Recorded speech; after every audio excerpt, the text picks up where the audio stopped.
Dean Thomas with the great and brilliant Teddy Atlas. Teddy, we are staring down the much anticipated fight between Tyson Fury and Francis Ngannou. How excited are you for this matchup? Well, you know, a lot of people look at it like a money grab. I think it's a dangerous money grab. Very dangerous. And dangerous probably for the guy who is supposed to win easily, supposedly. That would be the boxer. That would be the heavyweight champ of the world. That would be a guy named Tyson Fury. It's an event. It's a crossover. McGregor and Mayweather-like. I remember that fight where I said, this is going to be more competitive than people think. They thought it was going to be a joke for Mayweather. First of all, Mayweather was 40. Right. He hadn't fought for 2 years. And Mayweather's a counterpuncher. Mayweather likes you to come to him. And I knew that Conor McGregor, he's a counterpuncher.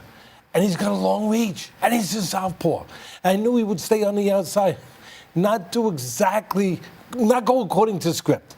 Not do exactly what Mayweather would want him to do, to go into the sausage grinder, to just come in. He'd stay on the outside and box up. And that would buy him rounds. And guess what? After 4 rounds, I was at ringside. I had him ahead. McGregor was winning after people were like, this is impossible. But then what did Floyd do? He flipped the script. He did something he doesn't normally do. He came forward. He became the pursuer. He put pressure on him. He made McGregor uncomfortable in a realm that he's not comfortable in a boxing realm. And he got to him in about 8 rounds, whatever it was. There was difficulty. I think there's going to be difficulty in this fight. Even though it's an event, it's a money grab, you know, it's a crossover, but it's dangerous. Yeah, but I mean, let's compare the two fights. So when you talk about Mayweather and McGregor, there was a lot of odds stacked against Mayweather. He's 40 years old, fighting a southpaw. We know that traditionally Mayweather hasn't been good against southpaws, and you know McGregor was the larger fighter. But in this case, we got Tyson Fury, who is the better boxer. He's still relatively young, fighting an older fighter. Why is it so dangerous for him? Because the other guy can punch. He can take your lights right out. I mean, that's the great eraser. When somebody, punchers are born, they are not made. Boxer, grappler, MMA, UFC, butsukawu, bagagu, whatever you want to call it, one thing Francis can do, he can punch, he can put the lights out. Punchers are, as I said, they're born. He was born with power. If he can put his hand on the chin of Fury, he can hurt Fury. There's no doubt about it. Now, Fury, of course, is supposed to have his way, being the guy that's the boxer, the elite boxer, the heavyweight champ of the world. But who says he's gonna, I know this is not supposed to go in there, but flies aren't supposed to go into nice meals either. And they have a habit of doing it sometimes. They'll fly in this meal. This perfect meal for people to make a lot of money with, right? To put out there on display and say, look, this is really enticing. We want to get into this meal. The fly can be that Fury doesn't take him serious. I don't think he's going to take him serious. And just when you have that power, you have an eraser of all sins. You can do it kind of like if you were religious and you say the Catholic religion, you believe you do a lot of things wrong, where do you go? The confessional booth. Well, when you have power, that eraser, that's your confessional booth, where you can go in there and you can confess and be cleaned of all sins that you did during that night. And that's the one thing that I don't think people put enough emphasis on, that he can really bang. He was born with power, and that can erase a lot of advantages and a lot of mistakes, possibly during the night. So I find this intriguing. I didn't come here to promote this damn thing. But yeah. I find it intriguing in that sort of way, because you got one guy that just takes him. You know, you're a great coach. You know, if one guy just doesn't take him serious, it's hard to all of a sudden change gears in that ring. It really is. Right, for sure. Because 75% is mental. So if you went in there thinking, okay, I'll take care of my business and, you know, start the shower, I like it warm. Yeah, get it running because the water's a little cold here in Saudi. Yeah. Okay? If you're thinking that way, it could be a rough night. It could be a short night. So how do you prepare Francis? Like if you was coaching Francis, how does he get his hands on Tyson Fury? Don't only think about your power. That's where you're going to get drunk. That's where you're going to get intoxicated. That's where you're going to have a problem. Oh, Teddy, you just talked about the power. That's the most important thing. Now you're conflicting yourself. Now you're going, no, I'm not. You can't just think you're going to go in there and land it. You have to have a delivery system. My mentor, Customato, used to drum it into my darn head. It was a little thick when I was young as a trainer. He used to say, listen, no matter how much power you have, it's like a military weapon. It has no value if there's not a way to get it to the target. You have to have a missile to get that weapon to the target. Same thing with power with a punch. You have to have a way to get it to the target. A delivery system. So you better control his ego.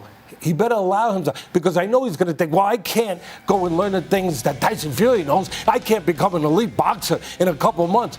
No, but you can learn fundamentals. That's where the problem is. Where you might think, I don't need fundamentals. I don't have time for that. I have to go in there and I got to land the punch. All right, good luck, buddy.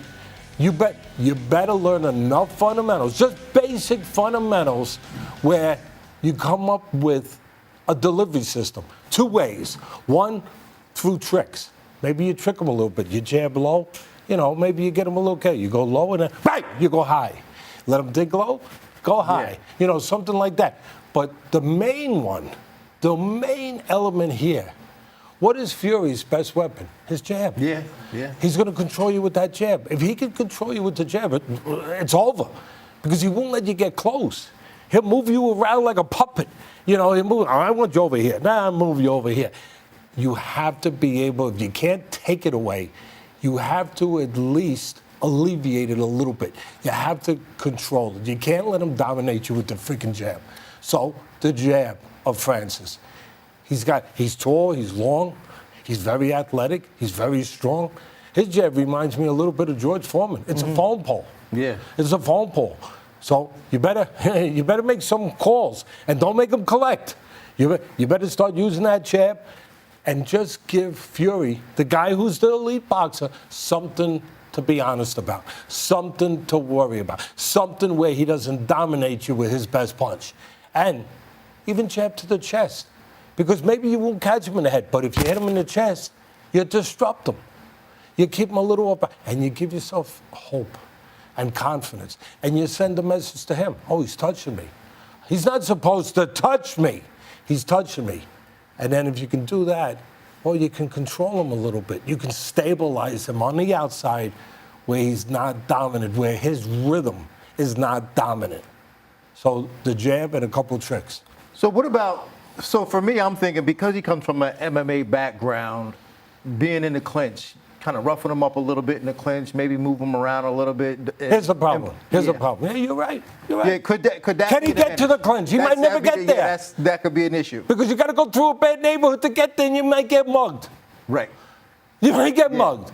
Because Tyson Fury, he is a pretty diversified boxer. He's heavyweight champ of the world for a reason.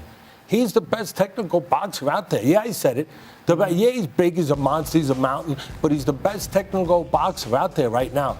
And he showed he can go get you, use his size that way, or he could use his size on the outside and his legs. He's got good legs on the outside where he makes you come to him and he counters you. He makes you make mistakes. He makes you go through a bad neighborhood, and he can mug you. So, yeah, the clinch thing, it sounds good, but it's going to be hard to get there. It might be dangerous to get there. Yeah. There might be a real toll to pay to get there. You better know how to get there. How do you get there? Get there behind the jab. You get there with feints where you keep Tyson Fury a little off balance, a little out of rhythm. Let him think you're coming. Oh, I'm not coming yet. I'll come when I want to come. And then all of a sudden you come. So you got to, and again, you don't want to get obviously careless, but you don't want to get obviously sloppy, but you don't want to get greedy. That's the problem with these good punchers. They get greedy. They go, oh, I'm gonna go out there and I'm gonna do what I want to do and land a big punch, and then you overextend yourself. You can't reach in. Again, the jab to get you there, and the leg work, taking short steps, not reaching, bringing your feet with you. Not letting your upper body get ahead of you. If that happens, you're going to be in open space. And if you're in open space, you get counted. Now, we know this is a money grab. Both guys will benefit. But in terms of the styles that they represent, who do you think this benefits more, MMA or boxing? Boxing, because you don't have to worry about those other elements. It's not fair. I'm a boxing, primate. I'm a boxing caveman. I mean, like it or not, 50 years in the business, I love my sport. But I got to be honest about it. It's not fair, really, to the MMA fighter, because he's got 4 other elements he's not allowed to bring in to play. He's not allowed to go on the floor, on the mat. He can't bring jiu-jitsu or wrestling or grappling. He can't use these things. These things, they hurt a lot, right? Can't use those. Can't use his legs to kick. So obviously, it's really, they say, oh, let's see who the baddest man on the planet. Let's see who the most dangerous man in boxing, in the boxing realm. It's usually going to be the boxer. But if you could also make it where the MMA fighter could use his other skills, then some people would say, oh, gee, it wouldn't be fair to the boxer. Well, why not? The boxer could control range, and his job would have to be really, really focused, really disciplined, where his job would have to be, do not let this man get to my legs. Catch him before, catch him with an uppercut, whatever it takes, but catch him before, and then change range. And don't let him get to me. Yeah, that would be really the measurement of who is the baddest guy in all of combat sports. But in this case, it has to favor the boxer because that's his world. And again, it would be like a gunfighter going out who's used to, using a 6-shooter where he's got 6 shots in the revolver, and then all of a sudden you say, here's a Derringer. Oh, what is that? Yeah. Well, here's a Derringer. It's got 1 bullet in it. No. No, I want my 6-shooter. Yeah. That's kind of what you're doing to Francis. You're saying, here, leave. Well, all guns have to be left here before you go in, right? Got to check them here. Got to check. And here, oh, this is a nice gun. Here, you can't use it. This is yours tonight. That's kind of what you're doing. But again, why is Teddy Atlas interested then? Because they're human beings. And funny things happen in the air with human beings. Like I said, Tyson Fury getting maybe a little overconfident, thinking that he's going to have his way. And the one thing that you can't alleviate, you can't forget about, is the power of this guy who's born with power. That you make one mistake, and all of a sudden, boom, everything, all those advantages are no longer there. So but again, the ego of Francis is going to have to be checked at the door where, he doesn't want to say, oh, I'm UFC, former champion, I'm this, I'm that, and, I know that I can't. He's got to be careful his intelligence doesn't really work against him. What do I mean by that?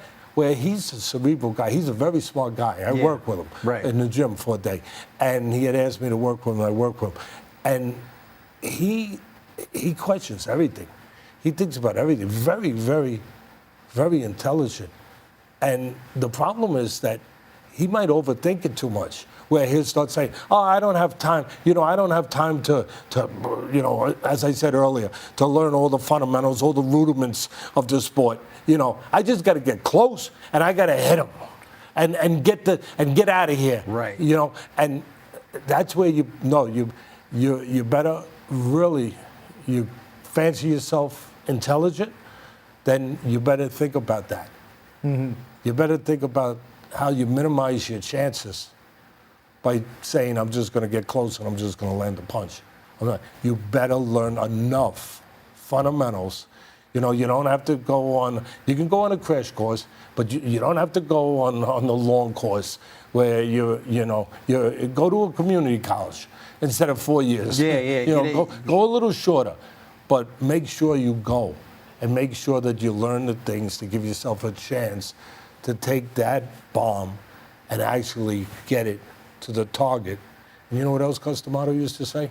He used to say, Teddy, if you don't do that, if you just have the power, all it's going to do is blow up and make a big hole in the ground, and when it rains, you could go swimming. That got to me. Yeah. I said, oh, okay, I'm going to make sure my fighters have a delivery system so they ain't going swimming. Yeah, understood. Well, Teddy, we appreciate your insight, man. I can't wait to watch this fight. This fight takes place October 28th in Saudi Arabia. For Teddy Atlas, Dean Thomas, peace.